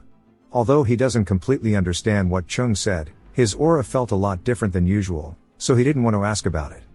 Back in the arena that night, we hear students chanting while people are brawling. After Chung's speech, the arena revived, and it was more intense than anyone could have imagined. They were excited for the bloody fights and the display of violence that happened every day. One of the student council members calls for the next student as we see Gil-soo step up. They start chanting his name, and he smiles, saying he has also changed through countless fights. We see him running his opponent down, hitting him directly in the face as even his strength has increased. His opponent swings at him, but Gil-soo ducks under it, saying he started to see the flow of the fight as well. He pulls his fist back for a counter, easily taking care of his opponent as he has learned and progressed so much since when he first started. The crowd goes crazy and he lets out a roar as Vomit Boy has finally become recognized as a true fighter. It jumps to a juvenile detention center as In-hae is sitting behind the glass. The door opens, and he looks up to hear a man saying, "It's been a while." In-hae also says it's been a good bit and calls him brother. It's Hani, who says that he's pretty sure he told him he wanted to hear some interesting news the next time they met, asking how it went. In-hae says that a loser bastard ruined everything, and it's the opposite of what they expected. Shokwu got bodied by Chung. Hani begins to laugh, saying that Chung must have grown so much. But still, just because the owner is absent doesn't mean that bastard can act like he is the one in charge, as Hani is the former leader of this school, which we knew before. In-hae tells his brother not to worry as he'll do whatever he can and he has a plan. If it doesn't work inside the school, they can just use another method. Hani tells his brother that only those who've experienced putting a leash on themselves can put a leash on others. He shouldn't mess around, and he needs to learn his place. Hani says that their father said he'll try to help him and that he thinks he can get out in a few months. In-hae says that's a relief. Hani glares at him, saying that this means he shouldn't try to tarnish the reputation of the family and should stay low. Once he's out, he'll solve all of it himself. In-hae tells him that he understands, but we see that he's actually angry about it. It jumps to Rock saying that finally he too. As we see a text of a woman telling him that she wants to go on a date. That's what he's telling the boys. But she wants to go on a 3-on-3 date, so he needs their help. Gil-soo says he's never done something like this before. Do-il says neither has he, and he has to go to the gym on the weekends. Rock says that he's got a real good feeling for it this time and that Ga asked him out first. Do-il says that he's already gotten his hopes up too many times. Rock says she 100% asked him out for the weekend.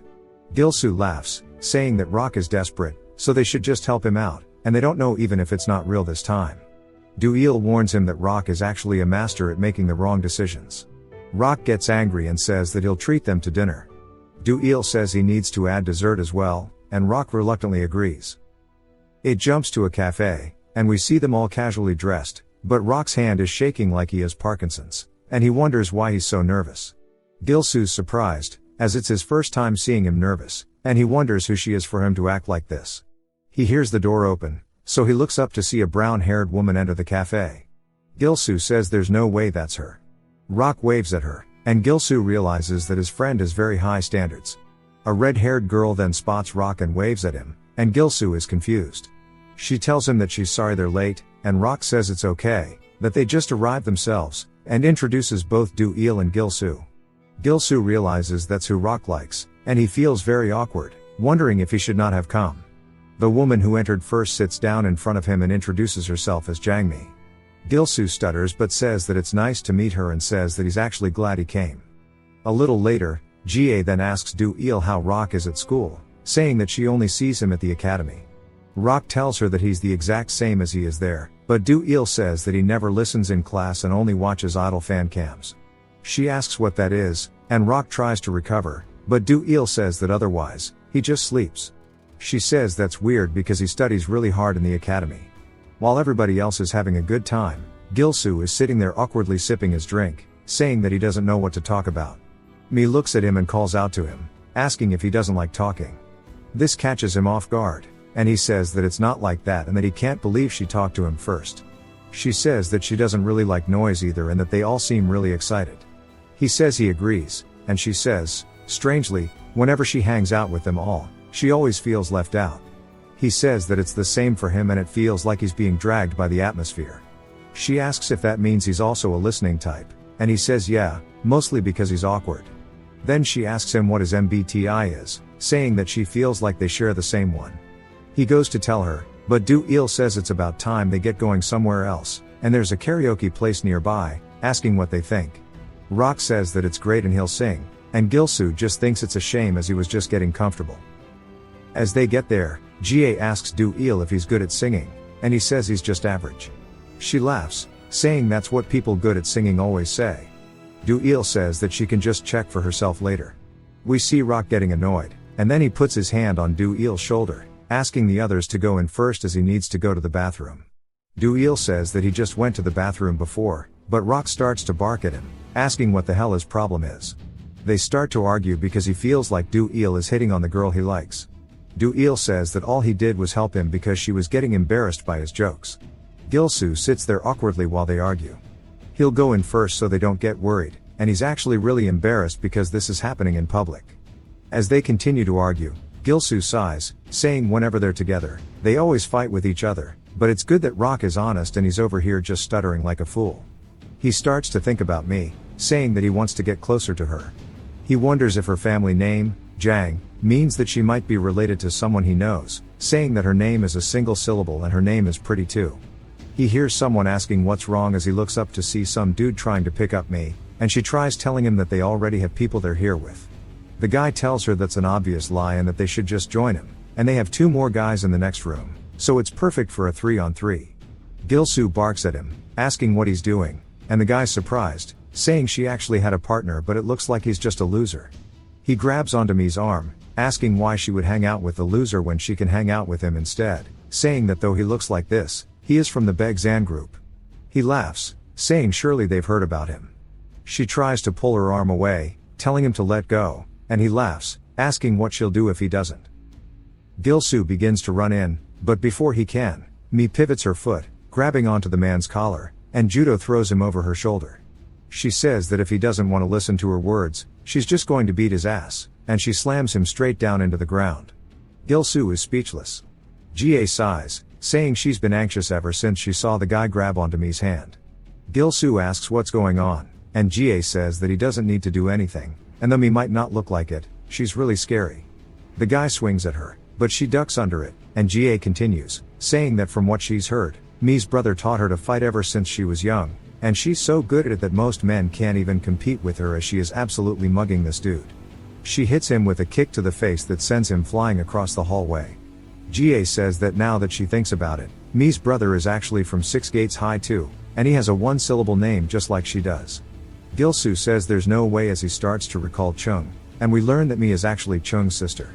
As we see her stepping on the guy from before, she barks at him, saying that he should have let go when she told him to, and asks why he had to test her patience like this. The guy's friend starts to come around, saying that they told him to go pick up chicks but instead he got beat by one. They start to get closer to her, saying that they're going to teach her a lesson. One of the men winds his fist back, going to punch her, asking if she knows who they are. But instead, he quickly catches a punch to the face that sends him flying away as Gilsoo has stepped up. Mi is surprised, and Gilsoo asks what kind of bastards they are, trying to gang up on a woman. Ga is surprised, saying that she didn't expect Gilsoo to actually know how to fight and that his school is actually just different. Gilsoo runs over, asking Mi if she's okay, and she says that she's fine, thanks to him, asking if he's okay. He says this is nothing much compared to what he's dealt with at school. She says that she's glad he's here, else they would have been in trouble. The guy from earlier starts to sit back up, and then Rock turns the corner, asking why everybody's still outside, thinking it's because there are no rooms left. GA starts to bark at him, asking why they came so late and if they know what happened. Rock's surprised, asking what happened. GA points behind her, saying that some thugs suddenly appeared, but when they all turn, they see there's nobody there. We see them walking away in an alley, talking about the school.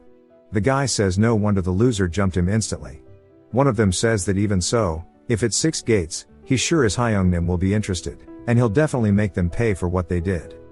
We see me and Gilsoo hanging back, and she asks when he started training and that he fights really well. Rock's girl is being taken. Gilsoo says to call it training is a bit too much, then tells her that she's actually really good at fighting. She says it's thanks to her brother's special training and begins to laugh, and he says she looks nothing like Chung. He says he didn't expect him to even train his sister, and he owes him a lot. She asks if he means her brother, and he says yes. Since he transferred, he's helped him a lot. She's surprised, saying he must be the guy that her brother was talking about, the new transfer student. Gilsoo is surprised that Chung talked about him, and he wonders if that someone Chung mentioned on the roof was his sister. He starts to get embarrassed since she knows how much of a loser he is, but she shoves her phone into his face, saying that she thought the person he talked about was interesting, and she can't believe that was him. She says it's nice that they met up like this and they should keep in touch from now on. Gilsoo is completely surprised and agrees by putting his phone number in her phone, saying he's really glad he came today. It jumps to a construction yard as we see some men standing around while a man is getting beaten with a metal pole. The man has a bag over his face, and he's begging them to spare him, saying he can't breathe. A blonde-haired man leans in, saying he sure told him that if he wants to live, he needs to pay the money back. Baghead says that he doesn't even have a penny and he'll make sure to do anything to pay them back. Blondie rips the bag off the guy's head, asking if he'll really do anything and that he should become a player like he mentioned last time. Baghead begins to cough, saying that he'll do it, begging him to stop. Blondie says that's right, if you borrow somebody's money, you should repay it even if it costs you your life. Blondie then looks over towards the guys from the karaoke bar, asking what they were talking about. This is who he was referencing earlier, and one of the guys says that there's a woman who dared to touch their Beg Zan group and they should teach her a lesson. Blondie pinches his lips and then slaps the piss out of him, asking if he really got beaten by a woman. The man tries to explain, saying that's not it, but he just starts getting stomped on as Blondie calls him a disgrace to their group. His boy tries to cover for him, saying that it wasn't just a woman, and they got into a fight with some guys from 6 gates.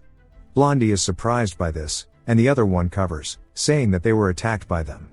If it wasn't for that school, there would have been no problem. Blondie starts to smile, saying that actually sounds fun. It jumps back to the school, and Rock says it's strange that GA hasn't contacted him since that weekend. Do-il says, as expected, he must have guessed wrong this time as well.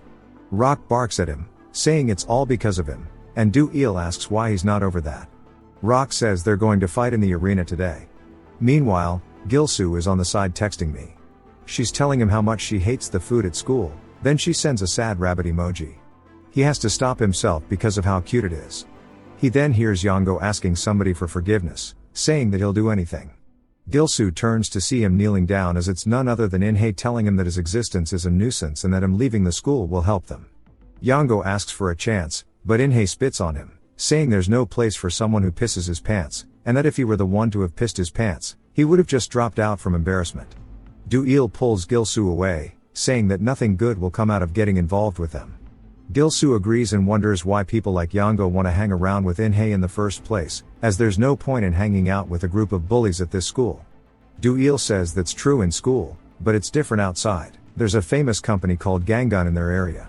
It's a company in name, but you can think of it as a well-hidden criminal organization, but for some random ruffians, they're so big that they even have connections with the police and politicians. The second son of that clan is none other than Inhei himself. Rock laughs, saying instead of a golden spoon, he was born with a delinquent spoon in his mouth. Because of his background, thugs like Yongo want to be under him. Gilsoo asks if that's really all it is, thinking this neighborhood is much scarier than he thought. It cuts again to nighttime as Mi is heading home, and she lets out a sigh, saying that her job ended later than she expected and she wonders if Chung is home. She gets a notification and begins to smile as she's typing to Gilsoo. A woman begins to run at her and calls out to her, begging her for help as we see her eyes full of tears. She grabs onto me, who asks what's going on. The woman says some weird guys attacked her when she refused them, and they kept chasing her. The woman starts to push her towards an alley. Mi says not to worry and she'll report it to the police, but the girl says that they need to hide and wait for them to pass by. As soon as Mi sees someone enter the alley, he says that he thought the woman was running away, but instead, she just found another victim. Some fat guy laughs, saying they're in luck then. Mi calls them perverts, telling them to stop it as she already said no. The porkchop asks if that's really the case and if she actually hated it. Mi asks what she means, but it's too late as the woman from earlier pulls out a taser, hitting her directly in the side. And she says that she did hate it, as she doesn't like dumb men, but it's more of her taste to bully a pretty bitch. Mi asks her who she is and if she's with them.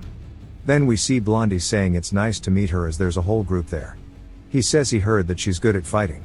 We are finally introduced to him and his name is Han Jaehu, and he says that it's about time to have some fun and he is the executive of the Baek Zan group. The guy from the karaoke bar says, if she thinks that they just let her leave after she messed with their group, she would be mistaken, and that she is really screwed. She recognizes him, and Jaehu walks forward, dragging a wooden pole across the ground, asking her how the taser was, saying he's sure it was electrifying and they'll make this beating even more electrifying for her. He raises the pole into the air, and Mi does her best to get up, saying that she needs to move. As soon as Jaehu slams the pole into the ground, we see she has avoided the attack, and he's surprised that she could even still move. So is the woman who tased her, but she says that she doesn't care and begins to charge the taser up once more, saying it's pretty fun to play with her, and begins to laugh. We hear the taser go off and the woman says that if Mi had stayed still, it would have just been one hit. She's completely out of it now and asks Jaehu what he plans to do, saying that if he lets her, she'll teach me a good lesson. Jaehu laughs as he asks if she really thought that he did all this just to give her a new toy, telling her not to think about touching me, and then orders his men to tie her up and take her to their hideout. They say, yes, sir. Then we hear footsteps running in. The guy from karaoke looks over to see Gilsoo running at full speed. He points, recognizing him, only to get clocked directly in the face, launching him into the air. Jaehu is surprised, asking what that was, and Gilsoo says, if only I was a little faster. As we see Mi's phone is on the ground, he is hella angry, saying if only he was a little faster, this never would have happened. We get a flashback to 30 minutes ago, and Gilsoo says he fought hard again today and wonders what Mi is doing right now. So he texts her, asking what she's doing, saying he's on his way home after training. He says it's pretty late, wondering if she'll reply. We see that she was saying she's on her way home after work, asking if he trained well. She tells him she passed by the karaoke room and debated going in. He laughs, saying it seems like she was bored and maybe they should hang out together. He thinks it's another one as she asks him what his plan is with a lot of extra characters, but then we jump back to when she was getting tased. Back to when she was asking that girl if she was part of their group. We see that she was texting Gilsoo. He says he had suspicions after coming here due to that strange message, but to think it was because she was attacked. The people from the group start to point at Gilsoo, saying it was that bastard and that he's part of the Six Gates, just like they told him. Jaehu laughs, saying they were going to invite him first, and it seems like the Six Gates bastards are all impatient. Gilsoo tells them they touched the wrong person and that he's going to kill every one of them. One of the guys runs in, asking what Gilsoo plans to do alone, and swings at him, but Gilsoo easily sidesteps it, clocking him with a counter straight to the jaw. The guy goes down as two more run in. Gilsoo dodges one punch and blocks the other guy's kick. He returns with a fist to the stomach for one, knocking him down while the other kicks at him, but Gilsoo blocks it. The guy goes for another kick, but he's too slow as Gilsoo comes in with a hella leaned and uppercut, hitting him straight in the chin, knocking the dude's teeth out. Gilsoo says they are definitely weaker compared to the kids at school. Another one leaps at him, and he says no matter how many of them come at him, he can defeat them all as he kicks the man away. The pole from earlier starts getting thrust directly towards him, and he narrowly avoids it, surprised, as Jaehu says he was curious about his school and wants to see how skillful he is.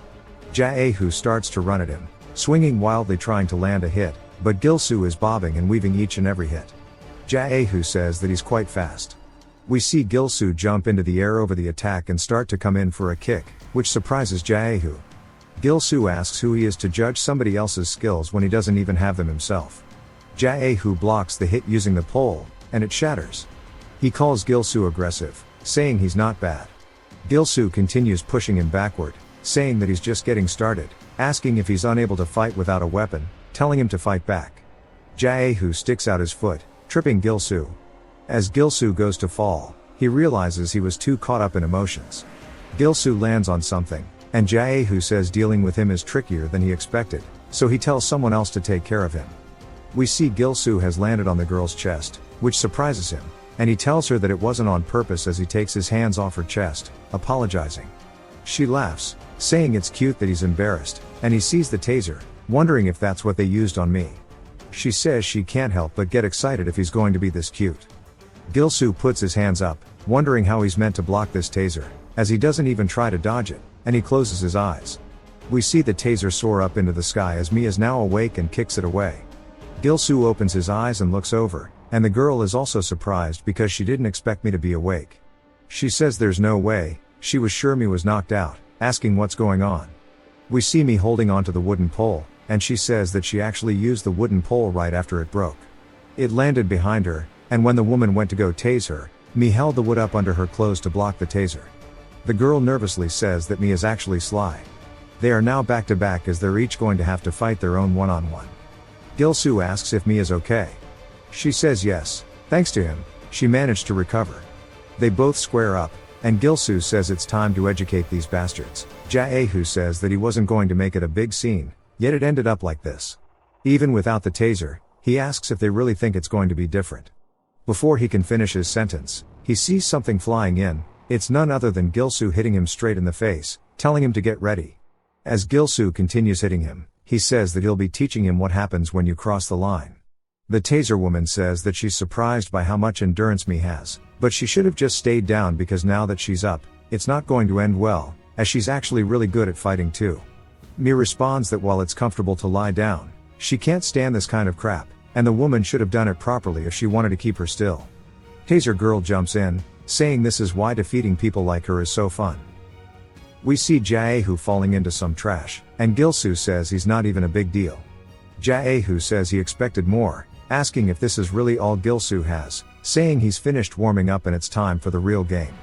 We see him put something into his mouth, and he charges straight at Gil-soo. Gil-soo manages to deflect the punch, noting that Jaeho's endurance is pretty good, but then gets caught straight in the stomach by a follow-up. Jaeho says he's already studied Gil-soo's style, then knees him straight in the face, calling him a loser who can't beat him. Gil-soo acknowledges that Jaeho's power is no joke and wonders where the sudden strength came from. Jaeho continues his one-sided beating, asking if Gil-soo understands the situation now, telling him to talk trash like he did earlier. Gil-soo, unable to do anything due to the overwhelming difference in endurance and strength, stands his ground, which surprises Jaeho. Gil-soo says he is actually really lucky, he's his favorite kind of opponent. Gil-soo grabs onto Jaeho's throat and punches him straight in the stomach. Jaeho retaliates with a punch to the face, but Gil-soo grabs onto the back of his neck with both hands and headbutts him, hurting both of them. Jaeho decides to square up, grabbing onto Gil-soo, and they start trading blow for blow in the middle of the street, neither letting the other go.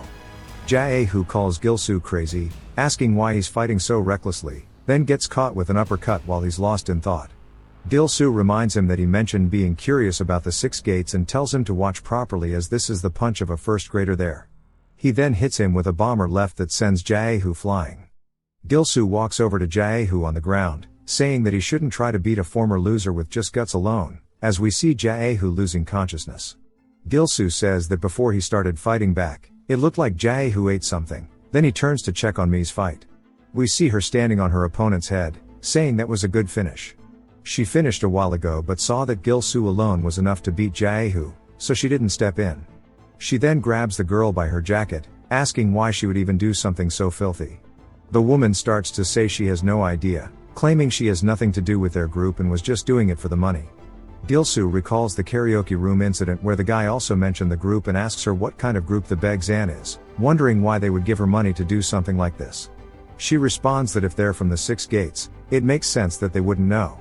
She explains that around half a year ago, the group suddenly appeared in the Jongnyeong area and its influence is quite big, to the extent that even the most notorious gangs in the area would crawl up to them. Although there are some violent gangs in this area, the Baeksan group has grown at a frightening rate. Gil-soo asks how they grew so much as a high school group. The woman says she doesn't know how they got tangled up with the group, but the goal Jaeho mentioned is the 6 gates. We see her getting money and asking why she's getting so much for a simple job, wondering if there's something hidden behind it. Jaehu says they're giving him this much to make sure they do it right and it's their chance to get on the good side. If they turn the Six Gates kids into new players, they might have a chance to join the Five Dragons. Gilsoo is surprised that their goal wasn't me but rather the school, asking why. The girl explains that although they've conquered all the other schools in the Jongyang region, there are two they haven't taken care of, the Six Gates and Jinsang Technical. Gilsoo recalls Jaehu mentioning wanting to see how good the school was. The woman starts to leave, saying she's told them everything she knows and doesn't want to get caught up in this, so she plans to leave. But her jacket gets pulled back, and Mi asks where she thinks she's going, saying she's not done yet and begins to smile evilly. We hear the girl getting beaten as she screams. As they walk away, Gilsoo says he can't believe this happened because Mi got involved with their school. She says it's fine, they were the bad ones, asking why he's apologizing. She has a connection with the school anyway. Gilsoo actually low-key forgot about it. She says it would have happened eventually if not for today. Gilsoo smiles, saying on the other hand, he's relieved. She asks why, and he says that no matter what the group does, they won't be able to defeat the Six Gates as long as Chung is standing by. The guys they fought today weren't a big deal either. She laughs, saying that's right since her brother is on a different level, but adds that Gilsoo's not bad either. He begins to blush, and she thanks him, saying that now she owes him twice, and he says he's really relieved that he saved her. It jumps to a streetlight as we hear some kids getting beaten up, and Jaehu is saying it's not like that. A man tells Jaehu that he doesn't seem to know his place, as he always does something useless. Jaehu apologizes, saying he only did it because this was the last place left to conquer. The man puts his foot on Jaehu's face, saying even if a guy like him hadn't intervened, the plan to conquer the northern region is already in motion. From now on, Jaehu himself will be demoted to a player. Jaehu asks what he means, begging him not to do that. We are introduced to one of the Five Dragons, Tyrone Quan. It jumps to another man saying that everyone in front of him looks like some losers, asking why they got the courage to run away from home. Then he asks if everybody here plans to join the Heavenly Wind. One of them says yes, as it's been months since they ran away, and they heard that meals and lodging will be provided here. The kid instantly gets hit in the face, which knocks him back into a railing. The man laughs, asking what meals and lodging do they think will be provided, and says that this isn't a charity group. He introduces himself as part of the runaway fam, specifically the Heavenly Wind, and that he is their leader, Gong Jinseob. The other kids instantly run away, saying they're sorry and won't come here anymore. Jinseob says they even left their friend behind and laughs, saying they have no loyalty or vigor. He sighs, sitting down, saying there aren't even great talents nowadays, and asks where all the useful people went. One of his henchmen says that it's due to the Begzans group's influence, and he doesn't think there are any useful guys left. Jinseob says they can no longer stay as just a simple runaway family, they need to expand their influence. We hear a familiar voice saying that it seems like they're lacking manpower. They recognize him, and we see it's none other than Yango. He asks how the Heavenly Wind ended up lacking manpower. They ask him if he's gone crazy, saying how dare he come here, and he says that he's thinking of giving an interview as well, and that he's on another level compared to those who just left. Jinseob says he doesn't know how to be reasonable, asking why they would recruit somebody who left in the first place, and that his personality is enough to disqualify him, calling him arrogant. Yango says he has a conscience as well, and he's not asking them to take him back for nothing. He's come prepared to do anything, even if it's a shitty job. Jinseob begins to smile, asking if that's the case. The next day at school, we see Gilsoo stretching, asking if he overdid it yesterday, and that he's sore, so he should go to the clinic and get some medicine. As soon as he turns into an alley, he hears one of Inhe's men asking someone if they were having a hard time, and they warned him that Inhe has a cold heart, so they're thinking of recruiting him again. If they ask nicely, Inhe won't refuse, as they're asking Yango. Yango tells them to stop bullshitting and get to the point, and asks why they're acting like this. The man laughs, saying his personality seriously is an issue, and that he heard he got along with people during his time at the Heavenly Wind. Since they were runaways, he thought they could have some fun with them, and he was going to ask Yango to introduce them. Yango says he doesn't want to serve under them and begins to leave. Mohawk clicks his tongue, saying he was going to help him since he seemed pitiful, yet he's now ignoring him, and throws a Coca-Cola can at him. Yango kicks it away, right past the man's face, saying he only got along with them because of Inhe's family, because of the Gangun clan, and asks if they really think they can afford to treat him like this after he dropped out. They're surprised that he did, and the other one asks if Inhei knows about this. Yango asks them what's the point of going to a school like this, and tells them they should stay here and live by glazing Inhei for the rest of their lives. Gilsoo is surprised that Yango dropped out. Outside of school, we see Yango carrying his stuff away, and he says he doesn't care about Inhei or the Gangun clan anymore, he can just start again in the Heavenly Wind. Gilsoo calls out to him, which causes him to turn, and he says he wants to talk for a second. He heard Yango dropped out, and asks why he did that, and if it's because of what happened at the arena. Yango turns his head to ignore him, and Gilsoo says if that's really the case, he can just make it up by fighting again in the arena properly, he's ready to fight any time. Yango drops his belongings to the ground, grabs Gilsoo by the collar, insulting him, asking if he's happy, saying that he thinks he served justice just because he's done this to him, and he needs to watch himself at night, calling him a loser, saying that he'll kill him out here, as this is not the arena anymore. He turns to leave, saying that now his day is ruined. It's indeed not Gilsoo's business, but it does bother him. As Yango leaves, a note falls out of his belongings and lands in front of Gilsoo. It jumps to a rundown gas station, as some kids have a bonfire, saying that they're so pathetic, and that they heard this week was a total failure, blaming the Heavenly Wind, saying they have no morality. One of them says that they'll be able to settle it with them soon, they may have the numbers, but none of them are useful. Yango begins to approach them, and they hear a pipe dragging across the ground. They hear his footsteps approaching, and they look up, wondering what's going on. Yango tells them they only have two choices, either serve under the Heavenly Wind, or get lost and stay away from here. He asks them what they plan to do. They recognize him, saying they heard he joined an organization by sticking with Inhei, asking if he went back to the Heavenly Wind in the end, saying that there's nobody more opportunistic than he is, and laugh.